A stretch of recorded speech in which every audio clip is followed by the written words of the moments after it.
Bueno, buenas noches, mis hermanos. Dios les bendiga. Buenas noches.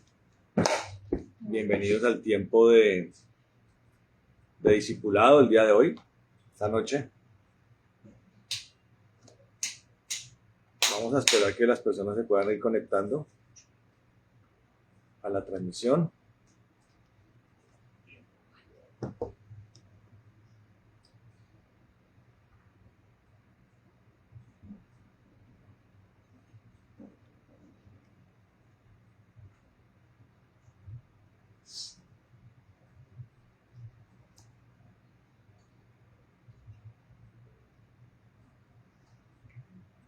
Porque la única que se ha conectado ha sido tú.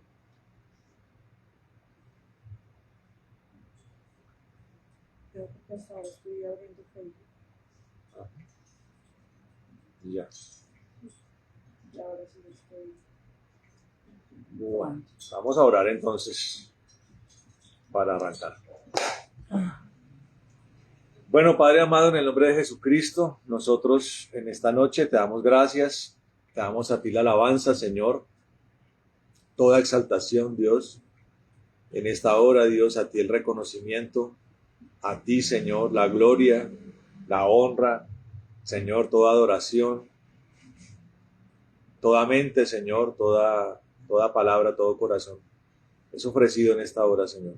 Como dice la palabra, todo nuestro cuerpo, Señor, es presentado delante de ti, Señor, en sacrificio vivo, el culto racional, Señor, la ejecución más inteligente, Señor, más sabia que cualquier hombre pueda hacer, es colocar su vida, Señor, delante de tus manos. Y nosotros lo hacemos en esta noche, Señor, y cuanto más por este tiempo, Señor, de palabra y de instrucción que quieres darnos, Señor. En el nombre de Jesucristo, en esta hora, nosotros pedimos perdón por nuestros pecados, pedimos perdón por nuestros errores, pedimos perdón por nuestras faltas, pedimos perdón, Señor, por nuestras deficiencias y rogamos a ti, Señor, para que la sangre poderosa, Dios, tu sangre, Jesús, nos lave de toda mancha, Señor, de todo pecado. Lávanos, Señor, y regálanos y otórganos, Señor, en esta hora el Espíritu de Dios, una vez más, una manifestación poderosa de tu Espíritu, Señor.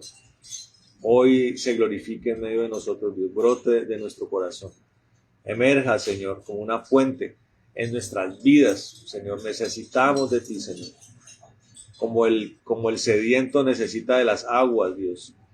Así nosotros necesitamos de ti, Señor. Impregna de tu presencia este tiempo, Señor, para que sea para la gloria tuya.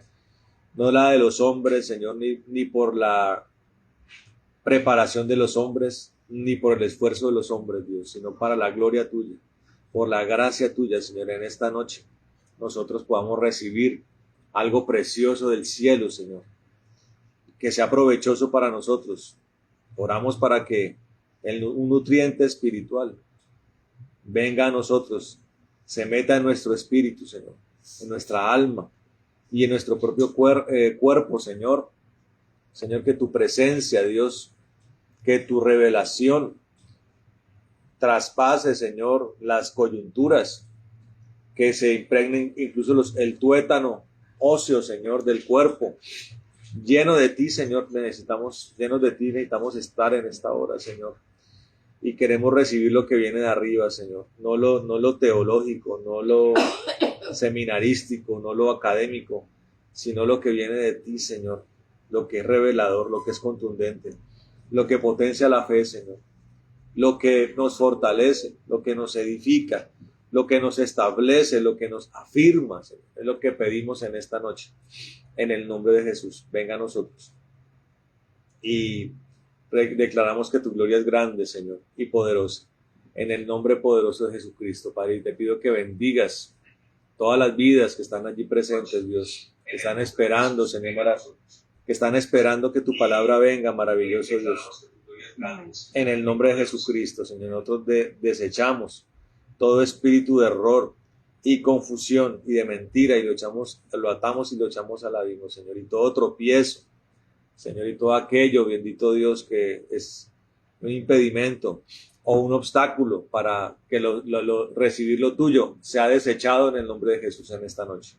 Padre, te damos gracias porque eres bueno, porque eres santo, en el poderoso nombre de Jesucristo, Señor, y que esto, Señor, sea fructífero al 30 por 1, al 60 por 1 y al 100 por 1, Señor, que las cadenas se rompan, los yugos se pudran, Dios, y de verdad avancemos, Dios, progresemos en tu caminar a través de todo esto que tú nos otorgas, Señor, en el nombre de Jesucristo. Seamos bendecidos nosotros, nuestras familias, nuestra descendencia, Señor, las congregaciones, seamos bendecidos como cuerpo tuyo, en el nombre de Jesús. Amén y amén. Mi amor, venga las agüitas, por favor. Bueno, mis hermanos, buenas noches a todos. Dios les bendiga. Hoy tenemos un nuevo tiempo de discipulado.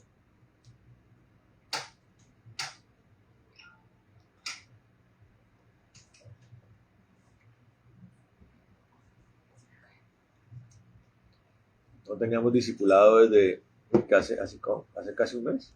15 días a 22 días. Sí, bueno. Bueno, mis hermanos, vamos a la palabra, amén.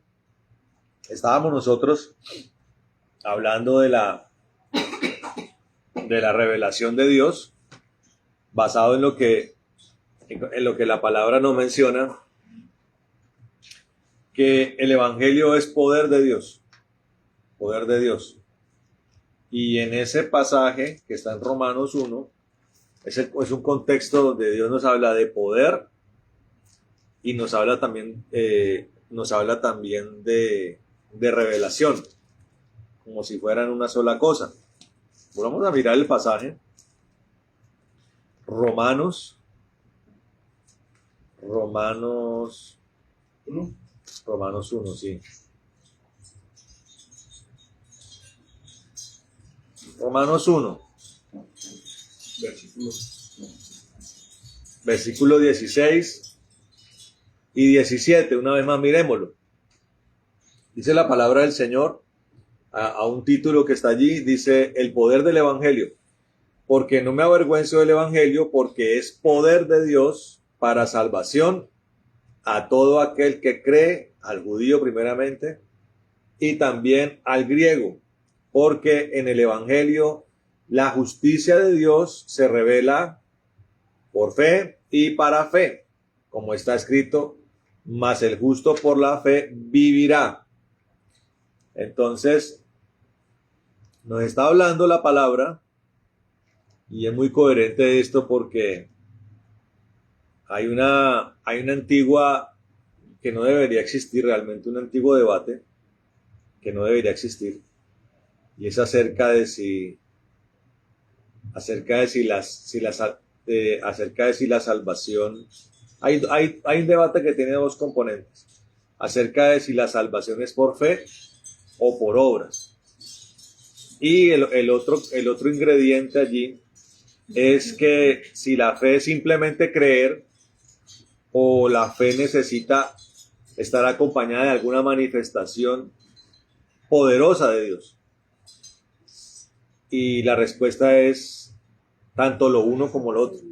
Respecto a la fe, si somos salvos por fe o por obras, eso no tiene misterio. Usted es salvo por fe, pero la fe tiene que estar respaldada por obras.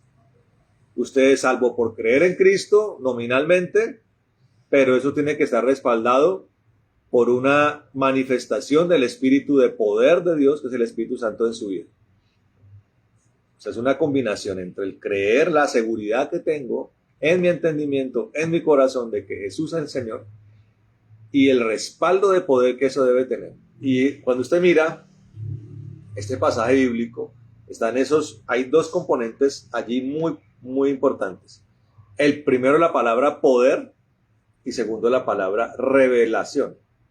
Que la una está en el versículo 16, que es poder, y la otra está en el versículo 17, que es revelación. Y nosotros hemos estado viendo, y sobre todo bueno, las dos pertenecen como a una sola manifestación de Dios. Poder y revelación es una manifestación y estamos hablando de lo que es revelación a través de todo el testimonio plasmado, escrito en la carta a los Hebreos, capítulo 11, como lo estábamos mirando. Hablamos de varios hombres de Dios, empezando por Abel, haciendo un énfasis en Abraham. Y usted lo puede mirar allí a través de la vida de estos hombres. No pudimos haber seguido viendo ese capítulo, pero es básicamente una afirmación en cada hombre que aparece allí. Es una afirmación de cómo la revelación de Dios es necesaria para la potenciación de la fe. Amén. Ahora, vamos a mirar un pasaje para que lo entendamos un poco mejor, que es un pasaje muy enseñado, pero es un pasaje muchas veces poco entendido, que lo tenemos en el libro de Mateo, capítulo 17.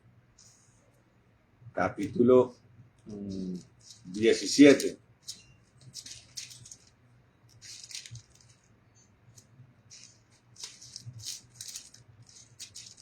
No, espera así para confirmarlo. El versículo que habla acerca de si tuviéramos fe como un grano de mostaza.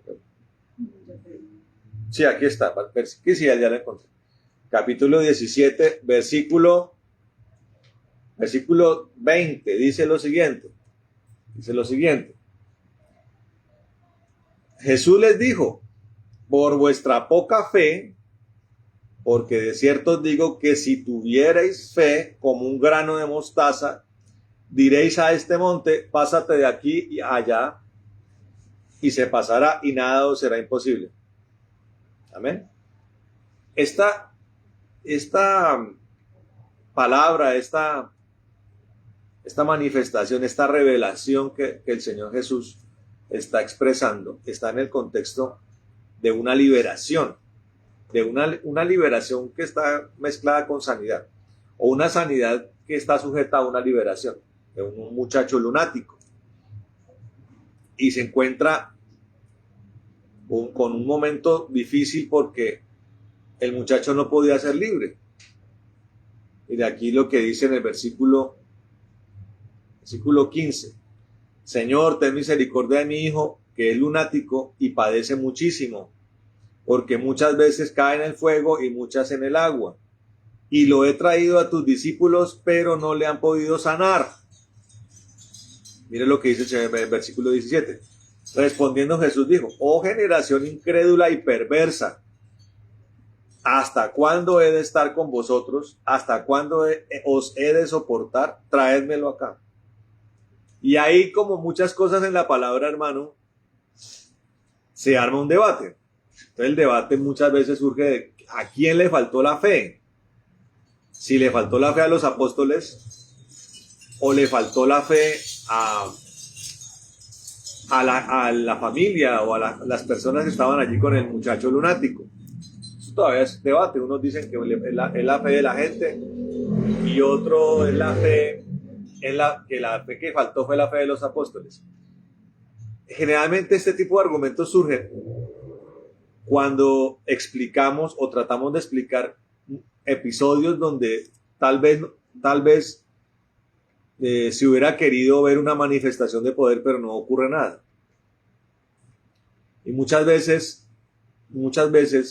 lo que ocurre es exactamente esto. Hay una fe nula. No sé si es porque era un momento, era un episodio difícil. Estamos hablando de una persona poseída, una persona completamente desbordada por presencias en su propio ser de espíritus malignos, demonios, y se hace un poquito engorroso el tema de la liberación. Algunos pueden llegar y comparar este episodio con el del Gadareno. La diferencia es que el Gadareno fue algo que específicamente hizo o directamente hizo Jesús. Entonces podemos decir, pues hay una gran diferencia entre Jesús directamente operando o Jesús tratando de operar a través de nosotros. El caso es que el Señor dice, independiente de cuál es la causa muy específica o a quién le faltó la fe, lo que sí es claro es que en el versículo 17 Dios dice, el Señor Jesús dice, oh generación incrédula y perversa, ¿hasta cuándo he de estar con vosotros? ¿Hasta cuándo os he de soportar? Hay una escasez, hay una nulidad de fe. Y muchas veces el Señor tiene que romper paradigmas, ¿no? Porque a veces hablamos de mucha fe o de cosas que necesitan de mucha fe. Tratamos como de transar o de analizar o de definir las cosas que tienen que pasar con niveles y magnitudes de fe. Y el Señor, como en muchas ocasiones hace, dirime esta incógnita, esta incertidumbre con algo muy claro. Que fue el versículo que leímos. ¿Cómo se soluciona este problema? Dice el Señor, por vuestra poca fe, porque de cierto os digo que si tuvierais fe. Ahora, perdón, leamos el 19 primero. Dice, viniendo entonces los discípulos a Jesús aparte, dijeron, ¿por qué nosotros no pudimos echarlo fuera? El Señor les dice, por vuestra poca fe, porque de cierto os digo que si tuvierais fe como un grano de mostaza, diréis a este monte, pásate de aquí allá, y pásate de este monte allá, pásate de aquí allá, y se pasará, y nada os será imposible. Y lanza una última parte diciendo, pero este género no sale sino con oración y ayuno. Amén. Aquí hay varias cosas que podemos analizar. Primero, la nulidad de fe. Segundo, cuál es la magnitud o cuáles son las proporciones que nosotros tenemos acerca de la fe, que es el paradigma que el Señor rompe, porque Él dice, si tuviéramos fe como un grano de mostaza. Y en últimas, lanza algo que es muy importante de entender y de cómo opera la fe. Y es la parte de porque este género no sale sino con oración y ayuno. Ahora, el Señor envió a los apóstoles de a dos, ¿no? A ministrar, o a veces encargaba a los apóstoles a ministrar al pueblo. Sanidades, ellos hacían liberaciones, el poder de Dios los acompañaba. Hubo algo que Dios colocó en ellos, dones, unción, para ellos llevar el poder de Dios a los perdidos. Y sufrieron este tropiezo. Sufrieron este tropiezo. Colapsaron, chocaron, fracasaron en este intento. Y el Señor les dice, si tuvieras fe como un grano de mostaza, le pueden decir a una montaña, échate de aquí para allá y la montaña se moverá. De eso se ha predicado muchas veces. Predicaciones que tienen completamente la intención de aumentar la fe del pueblo de Dios. Pero cuando miramos la última parte, hermano, podemos deducir cuál es la flaqueza de fe que estos hombres tienen. Pero este género no sale sino con oración y ayuno. Entonces usted empieza a darse cuenta, hermano, que a pesar de que la fe es algo que proviene de Dios, la fe necesita, para que la fe se mueva o se ejecute, o cuando estemos en el ejercicio del don de la fe, nosotros necesitamos una premisa por excelencia, que se llama la dirección del Espíritu Santo, o la dirección de Dios. ¿Qué nos quiere decir este capítulo, o este pasaje bíblico? Porque Él les dice al final, este género, pues estamos hablando del género de demonio al que estaban enfrentándose.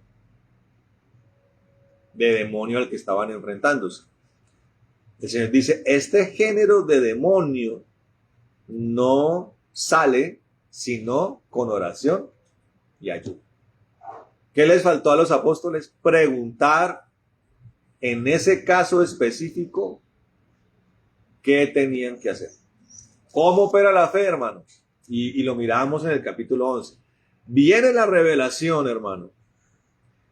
Pero eso no es usted recibir una revelación y lanzarse a hacer las cosas como a usted le pareció. O puede hacer que algo funcionó para cierta cosa, cierto asunto, pero no puede usted pensar que puede replicar la forma en que lo hizo en un asunto completamente diferente. Y aunque usted pueda obrar en el poder de Dios, usted necesita, para que la fe tenga músculo, para que la fe sea efectiva, usted necesita la dependencia o la dirección de Dios. Y aquí viene otra revelación. Porque lo mirábamos en el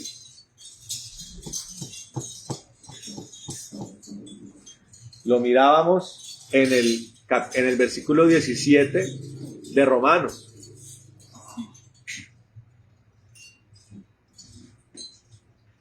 Lo mirábamos en el versículo 7 del capítulo 1 de Romanos, cuando dice la palabra por fe y para fe. La palabra también dice, Jesucristo es el autor y consumador de la fe. Amén. Autor y consumador de la fe. ¿Qué quiere decir eso? Todo lo que tiene que ver con la fe debe tener evidentemente la maniobra y la soberanía y el dominio de Dios sobre cada cosa que se tiene que hacer respecto a la fe. Entonces lo mirábamos en el capítulo 11 de Hebreos, porque fíjese cómo muchas veces surgen dogmas equivocados, de que usted tiene que ser un hombre de fe y lo asocian a un hombre arrojado, intrépido, intemperante, temerario, lanzado, arrojado, y llaman a ese el hombre de fe. Porque es que Dios me dio la fe, entonces yo voy, me lanzo y me tiro y me boto porque soy un hombre de fe. No, hermano. La fe viene, está acompañada por poder, está acompañada por revelación. Usted recibe la revelación, eso le saca músculo a la fe. Pero toda ejecución o propósito por el cual ha venido la fe, la revelación y el poder debe ser dirigido por Dios. Dirigido por Dios. Entonces lo que el Señor le está diciendo a sus apóstoles en este pasaje es, ustedes debieron haber preguntado con anterioridad qué se tenía que hacer. Y no lo hicieron. Ahí palideció la fe. Aquí también se dirime esa polémica de si era la población la que estaba. No fue la población. Usted no puede pretender, hermano, que usted llega a un lugar destruido, avasallado por el pecado, destruido por la maldición, y pretender que son ellos los que deben tener la fe. La fe la debe tener usted, que es el Hijo de Dios. Usted que es el heraldo, usted que es el siervo, usted que el que es el enviado, es el que debe tener la fe. O sea que el regaño, hermano, porque es un regaño que el Señor le está haciendo a los apóstoles, es un regaño que le está dando el Señor a ellos, a los apóstoles. A ellos es a los que el Señor le dice, generación incrédula y perversa. ¿Hasta cuándo he de estar con vosotros? ¿Hasta cuándo he de soportarlos? El Señor está enojado con los apóstoles. Traédmelo acá, dice. Lo que está diciendo el Señor es, yo les he dado esta capacidad, pero ustedes han tratado de hacerlo a su manera. Ustedes han visto que yo tengo el poder para hacer milagros, para liberar, para perdonar, pero lo están queriendo hacer a su manera. O sea, ese episodio tuvo que haber sido un episodio bien desafortunado, porque seguramente fue una algarabía de oración, de reprensión, y muchas veces pasa eso en la iglesia cristiana en general, sobre todo las que operan en este nivel de la fe, ¿no? Y de revelación, del poder, una liberación, una sanidad. Entonces, como no pasa inmediatamente, comienza a volverse una algarabía de insistencia, que ya no es controlada o no está bajo el amparo y la soberanía de Dios, sino que hace parte del ímpetu del hombre. Entonces pues, se genera una frustración. No sale el demonio, no se sana la persona y surge el orgullo del hombre. Esto fue lo que pasó con los apóstoles. Gritaban, reprendían y el Señor los regaña y les llama incrédulos porque son incrédulos porque no se sujetan a aquel que tiene el poder. Que prevenga. Si ustedes hubieran venido a preguntar, yo les hubiera dicho, aquí hay que meterle ayuno y oración a esto. Porque la fe puede ser, la fe en ejecución puede ser algo que pasa en un solo momento.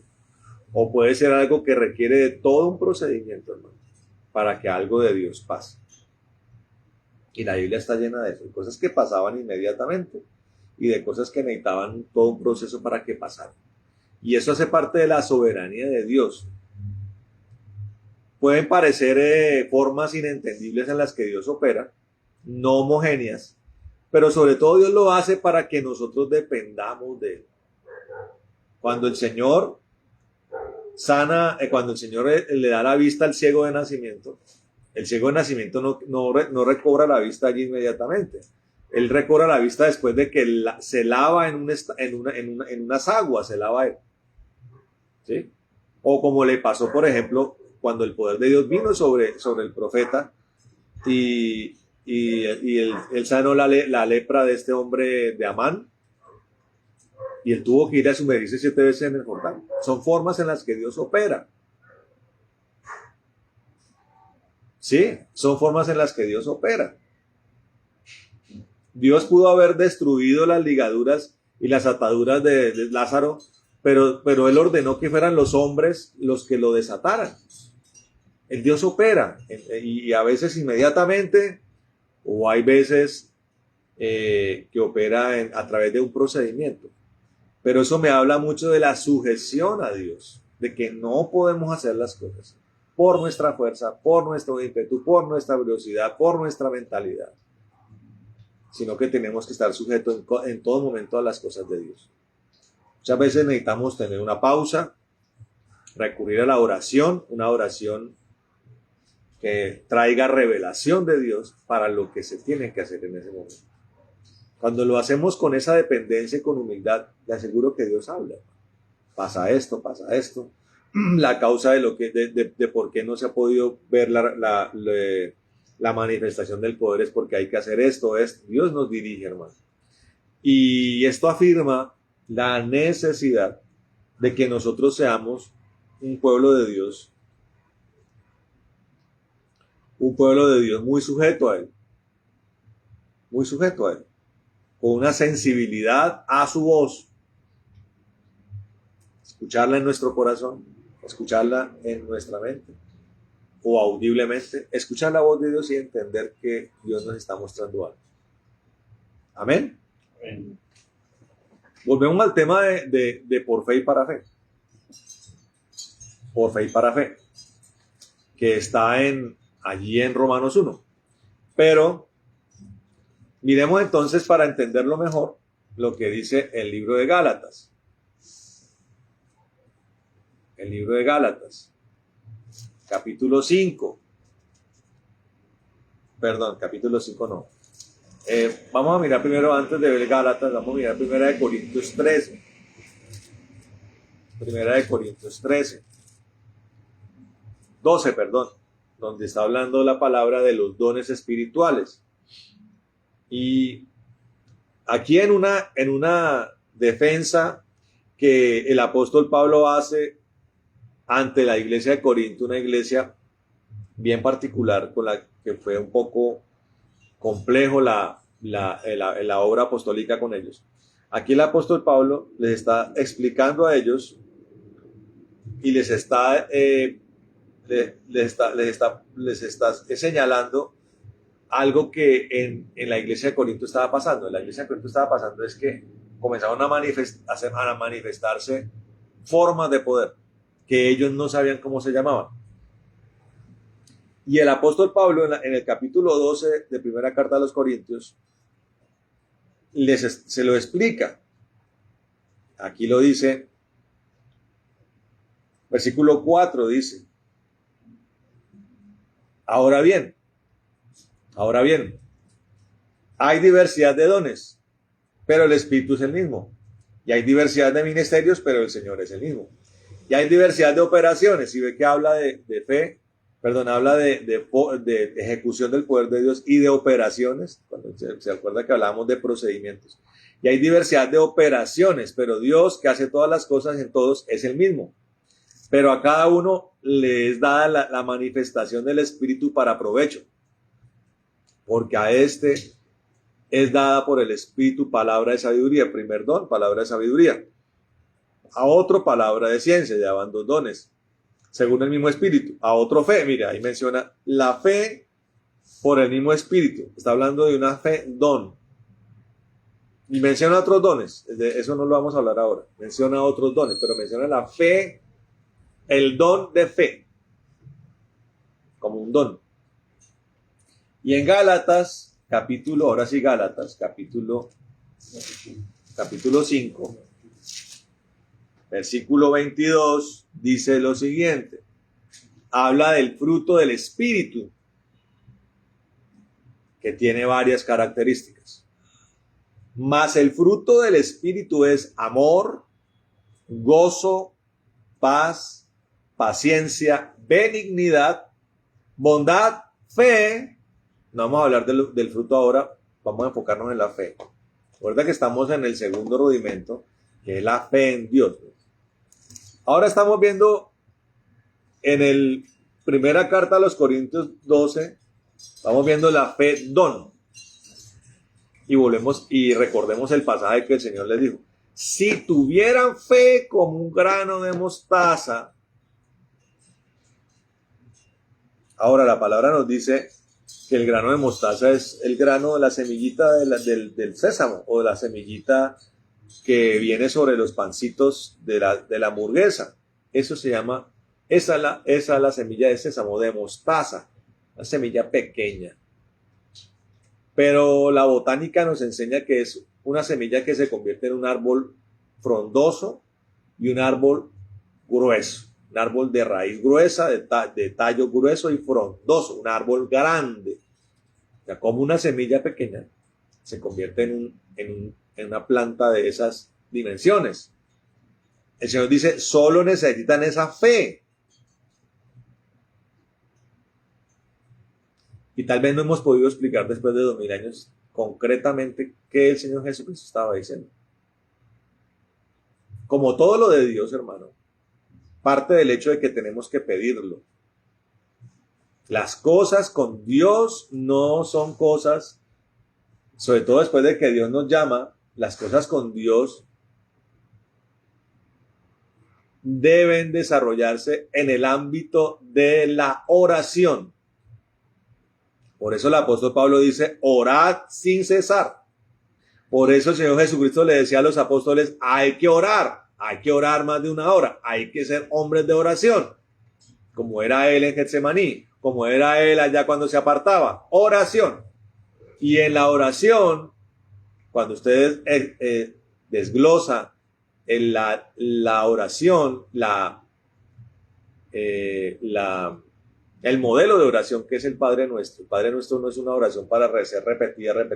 Es una oración que es modelo.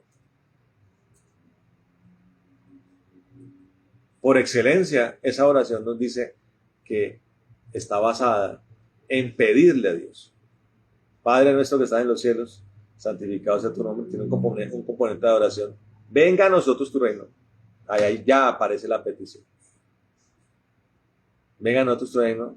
Danos hoy nuestro pan de cada día. Perdona nuestras ofensas. Puras peticiones. La oración tiene un componente de adoración, pero por excelencia es un componente de petición. La petición por excelencia, y de la cual predico mucho, es pedir permanentemente el Espíritu Santo. Porque el Espíritu Santo es la revelación. El Espíritu Santo es el poder. El Espíritu Santo es el nutriente de la fe. Entonces, como todo, la relación con Dios se basa en oración y petición, todo con Dios hay que solicitarlo, incluyendo y especialmente la fe. Tengo que pedir la fe. ¿Cómo nos la da Dios? Como una semilla. Ahí está, mire. Como todo lo que tiene que ver con botánica, hay que sembrarlo, hay que abonarlo, hay que regarlo, hay que cuidarlo. Lo que es importante aclarar aquí es, todos esos procedimientos deben hacerse en el ámbito de una relación buena con Dios. Y la relación es buena con Dios cuando tengo absoluta dependencia de Dios en mi vida. Cuando estoy en esa dimensión, entonces Dios es el que ha otorgado la semilla. Y por mi disposición, mi sujeción, mi humillación, mi dependencia demostrada con Dios, Él mismo, a través de mi vida sujeta, Él es el que riega eso y potencia la fe. ¿Para qué? Para que después de que se forme el arbolito, ya la fe no sea un don simplemente, sino que la fe tenga la capacidad de producir fe. Es un tracto sucesivo, es una cadena, una línea concatenada de eventos. La fe, cuando la sujeto al poder de Dios, produce más fe fruto, y comienza a desencadenar una vida de fe, hermano. Obviamente, como lo dice la palabra, la fe tiene que ser probada. ¿Cómo se prueba la fe? A través de los escenarios de adversidad. Por eso Dios permite las tribulaciones, las pruebas, porque necesitamos demostrar que nuestra fe es real. Y también, y especialmente en esta parte, la fe tiene que estar acompañada de otra serie de frutos o de obras, como lo dice el apóstol Santiago. La fe tiene que estar respaldada por un cambio en mi vida, un cambio notorio, un cambio trascendental, no simplemente que yo deje de hacer ciertas cosas o ya no practico tales pecados, no, un cambio diametral, un cambio transversal en mi vida, donde se ve que Cristo está en mí. Esas son las obras de las que habla el apóstol Santiago en su carta. Y conforme a eso, el apóstol Santiago dice que sin esa evidencia, la fe es muerta o es nula.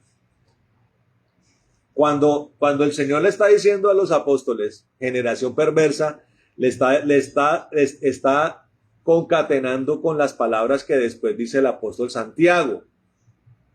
El apóstol Santiago dice que la fe sin obras es muerta. Y el Señor les dice, generación perversa.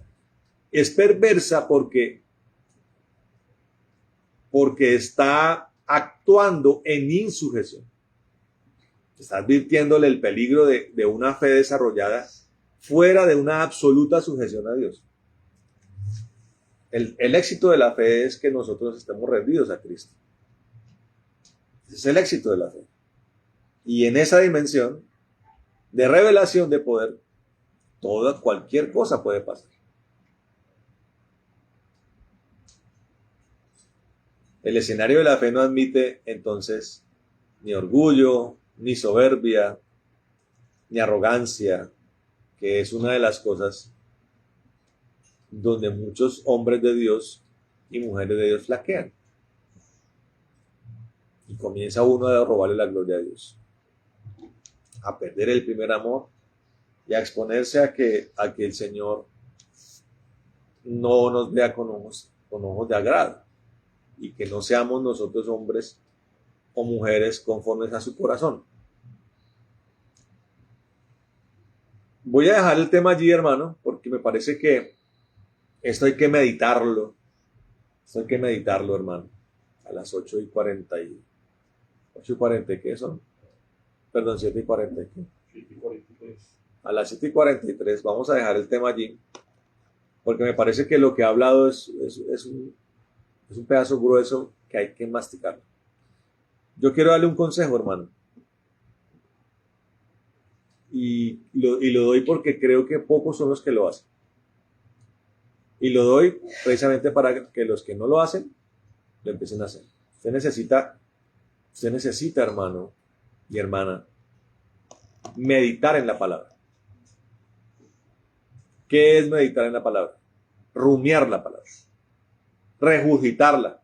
Volverla a tomar. Como la vaquita, va a un estómago, va a otro. La devuelve allí. Hay que meditarla, hay que masticarla, hay que saborearla, hay que paladearla. Estoy seguro, hermano, estoy seguro que si yo hiciera quizzes acá, más de uno se rajaría. Porque saldría a la luz un problema y es que posiblemente se le olvidó la sesión pasada. Esto no puede pasar, hermano. Y es algo que en lo que usted tiene que fortalecerse y en lo que usted tiene que ser desarrollado. Medite la palabra. Esto que usted está recibiendo los días jueves, mastíquelo hasta la siguiente sesión. Mastique el pasaje de Romanos 1, 16, 17. Mastique el pasaje de Mateo 17, de la generación perversa que no tiene fe. Mastique todas las sesiones anteriores acerca de lo que es revelación, que lo que es poder. Mastique el hecho de por qué la fe es una columna principal de la doctrina de Cristo. Tiene que hacerlo, hermano. Y es en el meditar la palabra donde usted va a tener la posibilidad de que la palabra quede grabada en usted. Es lo que va a permitir que la lámpara permanezca alumbrando. Porque si usted pierde esa capacidad o no la desarrolla, le puede pasar lo de las vírgenes no diligentes. ¿Dónde está la diligencia de las vírgenes? ¿En darse golpes de pecho? ¿En aparentarse religiosos? No. Está en meditar la palabra, y es en el meditar la palabra donde usted se nutre realmente de Dios, y es donde usted va a desarrollar la capacidad de fructificar en Dios. Eso es como el que come bien o come mal. ¿Qué dicen los médicos, los nutricionistas? Mastique bien. Coma nutritivamente, pero mastique bien. Sáquele provecho a cada átomo, a cada gramo o miligramo de comida, de nutriente, para el provecho de su cuerpo. Así es espiritualmente. Medite en la palabra. Deje de ver tanta bobada o perder el tiempo en cosas en las cuales no tiene por qué usted andar pensando. Y más bien medite en la palabra, hermano. El pastor Mauricio habló acerca de estas cosas. Voy a masticarlo todos los días. Igual con la predicación, enseñanza del domingo. Igual con la enseñanza, hermano, del viernes. Mastique la palabra. Igual con lo que usted todos los días se supone que estudia y lee. Mastíquelo. La meditación en la palabra es, en gran parte, la forma en la que yo camino con Dios. Porque en la meditación de la palabra viene el Espíritu Santo y me ayuda a procesarla, hermano. Pero si yo sencillamente cierro el cuaderno y digo tan linda la predicación y no la medito, estoy perdiendo el tiempo, hermano.